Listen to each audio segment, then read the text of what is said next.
അമ്മാരി എവിടെ പോയി കിടക്കുന്നു ആ പടം ഞായറാഴ്ച 100 രൂപയുണ്ട് മര കാണാനില്ല. എന്ത് പരിപാടി ഞായറാഴ്ച ആയിട്ട്? ഷിജു കൊണ്ട് അവിടെ നിൽക്കാം, മനസ്സിലായേ? രണ്ടെണ്ണം അടിക്കാനായിട്ട് നിൽക്കണം. ആ മണ്ണനെ പറ്റിച്ച് നമുക്ക് രണ്ടെണ്ണം അടിക്കണം, ഉറപ്പുണ്ടാക്കണം. എന്താണ് ഞായറാഴ്ച ആയിട്ട് ഒന്നും ഇല്ലേ? ചിലവില്ലേ ചേറുണ്ടോ? എന്തൊരു പറയാൻ മച്ചന്തി, ഒരാഴ്ച കൊണ്ട് പണിയുമില്ല മണിക്കൂട്ടാരമ്മ. ബുദ്ധിമുട്ട് പിന്നെ നല്ലൊരു കാര്യം 100 രൂപ കൊണ്ടുവരേ. മണിക്കുട്ട ഇങ്ങനെ സ്ഥിരം ഇതല്ലേ പറയണത്. അങ്ങനെ 100 രൂപ സ്വരം കേട്ട് ഞാൻ മടുത്ത്.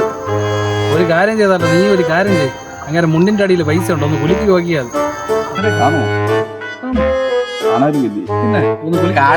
കുലുക്കി നോക്ക്. നീ ഒന്ന് എന്തിനാണ് നീയൊക്കെ പറഞ്ഞത്? ഞാൻ ഇത് കുണിക്ക് നോക്കി എന്റെ ഉണ്ടെന്ന്. എന്നാ പിന്നെ കുണിക്ക് നോക്കി കണ്ടോടാ നീയൊക്കെ. പുല്ല് അത് ആദ്യം 100 രൂപ തരാന്ന് പറഞ്ഞാൽ ആ 100 രൂപ മാറ്റി പോയാൽ ഇപ്പൊ അവന്റെ മണിയും കണ്ട് ഒന്നും നടന്നില്ല. എന്ത് ചെയ്യും ഇനി? എവൻ പോയാ വേറെ പയ്യന്മാരുണ്ടാവും.